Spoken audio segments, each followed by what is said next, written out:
கிராமத்து நாயகர் சைகோன் கோபாலகிருஷ்ணன் நூல் வெளியீட்டு விழா முதல்வர் பங்கேற்பு. புதிய பேருந்து நிலையத்தின் அடிப்படை வசதிகள் குறித்து சட்டமன்ற உறுப்பினர் நேரு அதிகாரிகளுடன் ஆய்வு.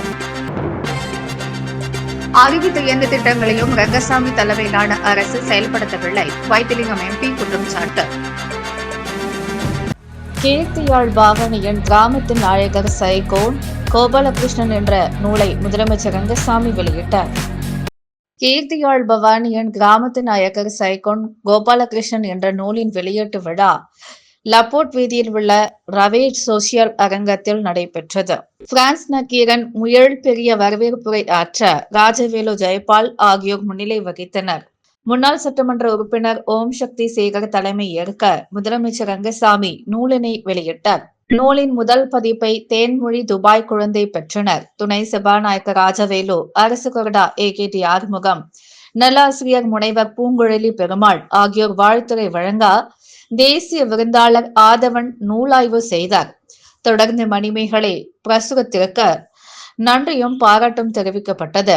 மேலும் நூலாசிரியர் பிரான்சிஸ் கீர்த்தியாகர் பவானி ஏற்புரை வழங்க பிரான்ஸ் கண்மணி கோதண்டபாணி நன்றி உரை ஆற்றினார். புதிதாக திறக்கப்பட்ட புதிய பேருந்து நிலையத்தில் அடிப்படை வசதிகள் குறித்து தொகுதி சட்டமன்ற உறுப்பினர் நேரு நகராட்சி அதிகாரிகள் மற்றும் காவல்துறை அதிகாரிகளுடன் ஆய்வு செய்தார். புதுச்சேரியில் ஸ்மார்ட் சிட்டி திட்டத்தின் கீழ் கட்டி முடிக்கப்பட்ட ராஜீவ்காந்தி பேருந்து நிலையம் கடந்த 2ஆம் தேதி மக்கள் பயன்பாட்டிற்காக திறக்கப்பட்டது. இதனையடுத்து புதிய பேருந்து நிலையத்தில் அடிப்படை வசதிகள் இல்லை, டெம்போ நிறுவனத்திற்கு இடம் இல்லை என பல்வேறு புகார்கள் எழுந்தன.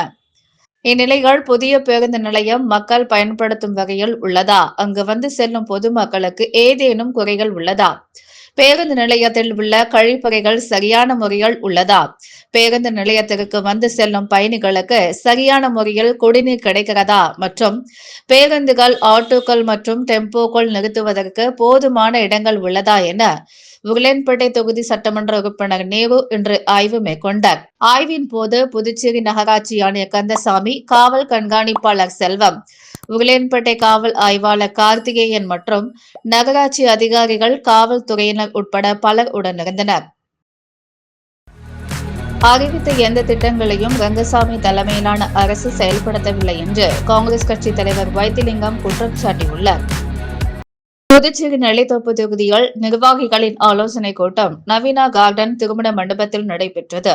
கூட்டத்துக்கு காங்கிரஸ் கட்சியின் பொதுச் செயலாளர் பழனி தலைமை தாங்க சிறப்பு விருந்தினர்களாக காங்கிரஸ் கட்சி தலைவர் வைத்திலிங்கம், முன்னாள் முதலமைச்சர் நாராயணசாமி, சட்டமன்ற உறுப்பினர் வைத்தியநாதன், வட்டார காங்கிரஸ் தலைவர் சண்முகம் உள்ளிட்ட முன்னாள் அமைச்சர்கள், சட்டமன்ற உறுப்பினர்கள், மாநில கமிட்டி நிர்வாகிகள், தொகுதி நிர்வாகிகள், மகளிர் காங்கிரஸ் மற்றும் இளைஞர் காங்கிரஸ் சேர்ந்த பல்வேறு நிர்வாகிகள் திரளாக கலந்து கொண்டனர்.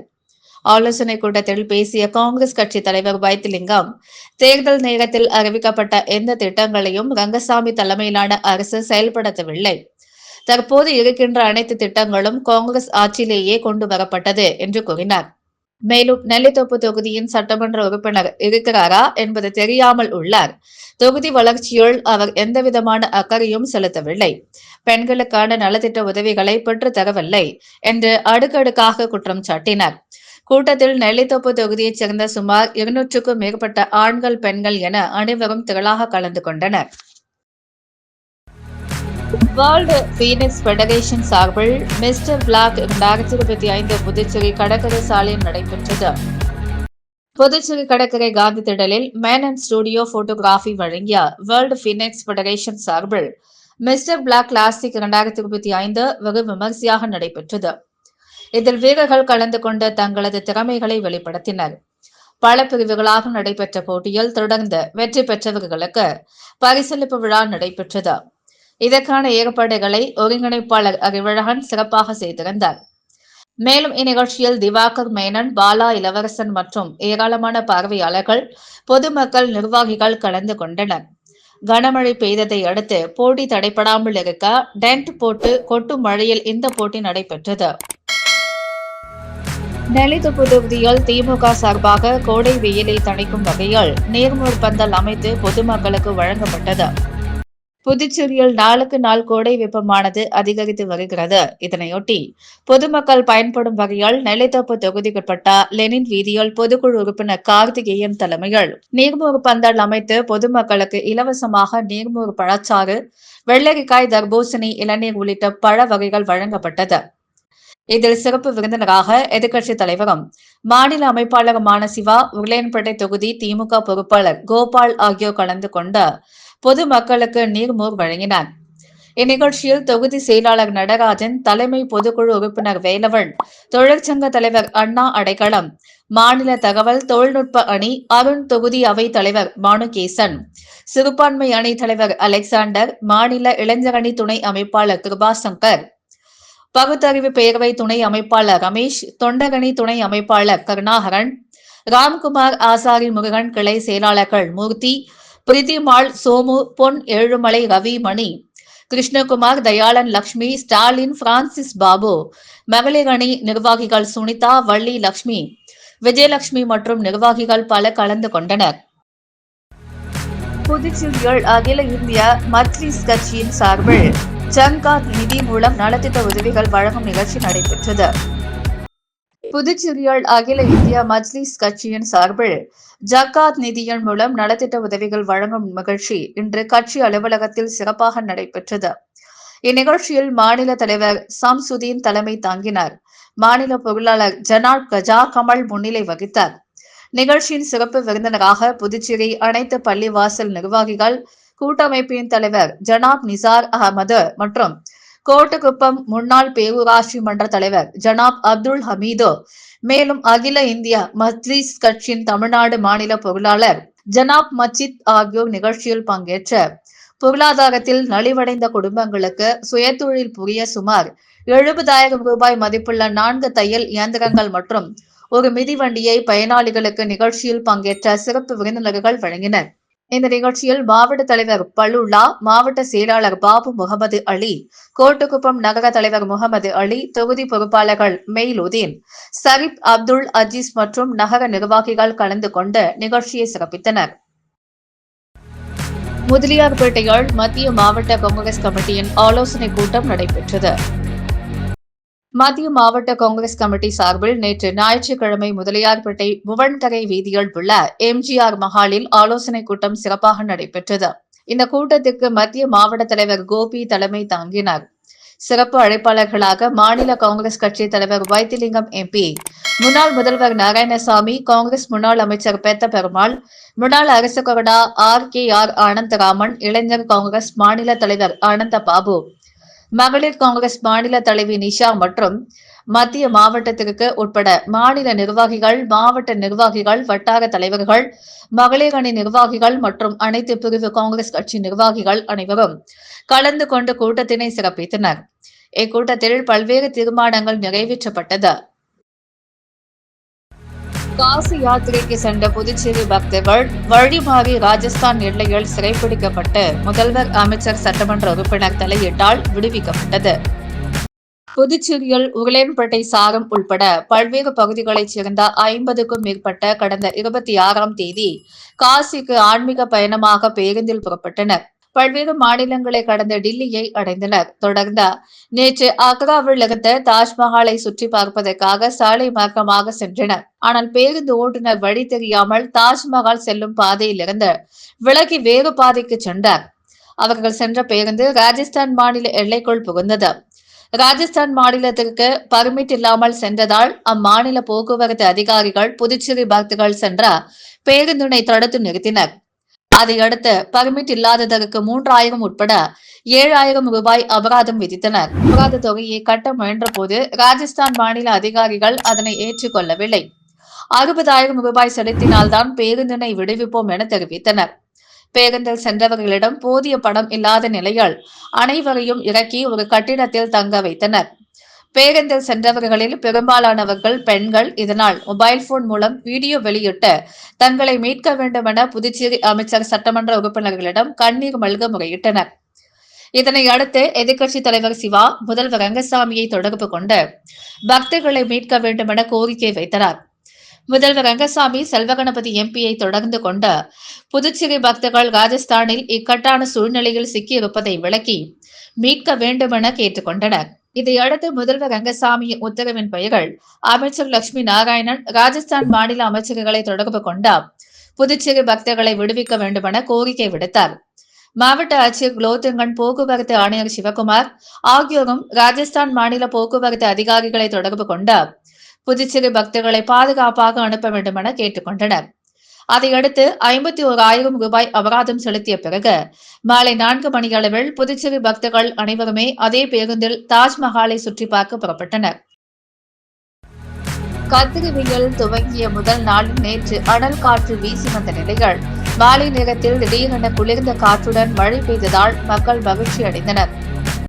புதுச்சேரியில் நாளுக்கு நாள் வெயிலின் தாக்கம் அதிகரித்து வருகிறது. வேலூர், சென்னை உள்ளிட்ட நகரங்களில் கத்திரி வெயிலுக்கு முதல் நாளிலேயே 100 டிகிரியை தாண்டி உள்ளது. இந்நிலையில் கத்திரி வெயில் எனப்படும் அக்னி நட்சத்திரம் நேற்று 4ஆம் தேதி துவங்கி வரும் 28ஆம் தேதி வரை நிறைவடைகிறது. கத்திரி வெயிலின் தாக்கத்திலிருந்து பொதுமக்களை பாதுகாக்க மாவட்ட நிர்வாகிகள் பல்வேறு முன்னெச்சரிக்கை நடவடிக்கை எடுத்து வருகிறது. கத்திரி வெயில் துவங்கிய முதல் நாளில் நேற்று புதுச்சேரியில் வெப்பம் 100.6 டிகிரி பாரன்ஹீட் அளவு பதிவாகியது. மத்திய நேரத்தில் அனல் காற்று வீசியது. இதனால் வாகன ஓட்டிகள் கடும் அவதி அடைந்தனர். பொதுமக்கள் வெயிலின் வராமல் வீட்டிலேயே முடங்கினர். மாலை 6 மணியளவில் திடீரென கருமேகம் சூழ்ந்து குளிர்காற்று வீசியது. பின் நகர பகுதிகள் மழை பெய்ததை தொடர்ந்து சாலையில் மழைநீர் ஓடியது. மழையுடன் பலத்த காற்று வீசியதை அடுத்து நகர பகுதியால் பல்வேறு இடங்களில் மின்சாரம் நிறுத்தப்பட்டது. கத்திரி வெயில் துவங்க நாளில் மழையுடன் குளிர்ந்த காற்று வீசியதால் மக்கள் சற்று ஆறுதல் அடைந்தனர். தாவிதுபேட்டை காமராஜர் அரசு நடுநிலைப் பள்ளிகள் வரையப்பட்டுள்ள ஓவியங்களை சட்டமன்ற உறுப்பினர் அடிபால் கென்னடி திறந்து வைத்து பார்வையிட்டார். உப்பளம் தொகுதி தாவிதுபேட்டை காமராஜர் அரசு நடுநிலைப் பள்ளிகள் முன்மழலையர் வகுப்பில் மாணவர்கள் மற்றும் ஆசிரியர்களால் வரையப்பட்ட பல்வேறு விழிப்புணர்வு ஓவியங்களின் திறப்பு விழா நடைபெற்றது. பொறுப்பாசிரியர் வசுதா தலைமை தாங்கினர். ஆசிரியர் ஆனந்தராஜ் வரவேற்றார். விழாவில் சட்டமன்ற உறுப்பினர் அனிபால் கென்னடி, பள்ளி கல்வித்துறை துணை இயக்குநர் ராமச்சந்திரன் ஆகியோர் ஓவியங்களை திறந்து வைத்து பார்வையிட்டனர். இதில் பெற்றோர்கள், மாணவர்கள் ஆர்வமுடன் பங்கேற்று ஓவியங்களை பார்வையிட்டனர். ஏற்பாடுகளை ஓவியர் தேவராஜ் செய்திருந்தார். ஆசிரியர் மனோரஞ்சிதம் நன்றி கூறினார். புதுச்சேரி முத்தியால்பேட்டை ஸ்ரீ லட்சுமி அயகிரீவர் பெருமாள் திருக்கோவிலில் நீட் தேர்வில் மாணவர்கள் அதிக மதிப்பெண் பெற நடைபெற்ற சஸ்திரநாம அர்ச்சனைகள் பலரும் கலந்து கொண்டனர். புதுச்சேரி முத்தியால்பேட்டை ராமகிருஷ்ணா நகரில் அமைந்துள்ளது ஸ்ரீ லட்சுமி அயகிரீவர் பெருமாள் திருக்கோவில். கல்விக்கு அதிபதியான அயகிரீவருக்கு மாணவர்கள் மற்றும் பெற்றோர்கள் பொதுத் தேர்வு உள்ளிட்ட பல்வேறு தேர்வுகளுக்கு சிறப்பு அர்ச்சனை செய்து வருகின்றனர். இந்நிலையில் நடைபெற்ற நீட் தேர்வில் மாணவ மாணவிகள் அதிக மதிப்பெண் பெற சஹஸ்ரநாம அர்ச்சனை நடைபெற்றது. முன்னதாக அலங்கரிக்கப்பட்ட பெருமாளுக்கு சஹஸ்ரநாம அர்ச்சனை செய்யப்பட்ட தீபாரதனை காட்டப்பட்டது. இதில் பக்தர்கள் மற்றும் மாணவ மாணவிகளின் பெற்றோர்கள் கலந்து கொண்டனர். JCI India, JCI zone 16, JCI Pondicherry இணைந்து வழங்கும் ஜேசிஐ ஆத்தர் 2025 தேசிய அளவிலான கருத்தரங்கம் நடைபெற்றது. JCI India, JCI zone 16, JCI Pondicherry இணைந்த வழங்கும் ஜேசிஐ ஆத்தர் 2025 தேசிய அளவிலான கருத்தரங்கம் ஷென்பாஹா ஹோட்டலில் நடைபெற்றது. இந்த கருத்தரங்கில் சுமார் 20 புத்தகத்தை எழுத ஆத்தர் உருவாக்கப்பட்டன. இந்த நிகழ்ச்சிக்கு ஜேசிஐ பாண்டிச்சேரி தலைவர் அருண்குமார் அப்பாத்துரை தலைமை தாங்கினார். இந்த நிகழ்ச்சியில் நிர்வாகிகள் சித்தானந்தம், தேவானந்தம் உள்ளிட்ட பலர் கலந்து கொண்டனர். புதுச்சேரி உருளைப்பேட்டை தொகுதிக்குட்பட்ட புதுநகர் மெயின் ரோட்டில் நேற்றிரவு பெய்த மழையால் அப்பகுதியில் உள்ள மரம் சாய்ந்து மின்கம்பிகள் மேல் விழுந்தது. இதனால் கோவிந்த சாலை புதுநகர் கண்டக்டர் தோட்டம் அரசு குடியிருப்பு பகுதியில் மின்தடை ஏற்பட்டது. இத்தகவல் அறிந்த உருளைப்பேட்டை தொகுதி சட்டமன்ற உறுப்பினர் நேரு என்கிற குப்புசாமி உடனடியாக மின்துறை அதிகாரிகள் மற்றும் தீயணைப்பு துறைகள் தகவல் தெரிவித்தது. மின்கம்பி சீரமைக்குமாறு உத்தரவிட்டார். இதையடுத்து தீயணைப்பு வீரர்கள் சம்பவ இடத்திற்கு வந்து மரத்தை அகற்றும் பணியில் ஈடுபட்டனர். தொடர்ந்து சட்டமன்ற உறுப்பினர்கள், ஆதரவாளர்கள் தீயணைப்பு துறை ஊழியர்களுடன் இணைந்து விழுந்த மரத்தினை வெட்டி அப்புறப்படுத்தினர். தீயணைப்பு கொடுக்கும் பணிகளில் ஈடுபட்டனர். இதனிடையே நேரு சட்டமன்ற உறுப்பினர் சம்பவ இடத்திற்கு வந்து ஆய்வு செய்தார். அப்போது அப்பகுதியைச் சேர்ந்த பொதுமக்கள் உடனடியாக நடவடிக்கை மேற்கொண்ட சட்டமன்ற உறுப்பினர் நேருவை சந்தித்து நன்றி தெரிவித்தனர். கோல்ட் ஹவுஸ் வழங்கும் இன்றைய தங்கம் மற்றும் வெள்ளி விலை நிலவரம். தங்கம் 1 கிராம் 8775 ரூபாய். வெள்ளி 1 கிராம் 105 ரூபாய். காமத்து நாயகர் சைகோன் கோபாலகிருஷ்ணன் நூல் வெளியீட்டு விழா முதல்வர் பங்கேற்பு. புதிய பேருந்து நிலையத்தின் அடிப்படை வசதிகள் குறித்து சட்டமன்ற உறுப்பினர் நேரு அதிகாரிகளுடன் ஆய்வு. அறிவித்த எந்த திட்டங்களையும் ரங்கசாமி தலைமையிலான அரசு செயல்படுத்தவில்லை, வைத்திலிங்கம் எம்பி குற்றம் சாட்டு. காசி யாத்திரைக்கு சென்ற புதுச்சேரி பக்தர்கள் ராஜஸ்தானில் சிறைபிடிப்பு. 51,000 அபராதம் கட்டிய பெண் விடுவிப்பு. கத்திரி வெயில் துவக்க நாளில் மழையுடன் குளிர்ந்த காற்று வீசியதால் மக்கள் மகிழ்ச்சி.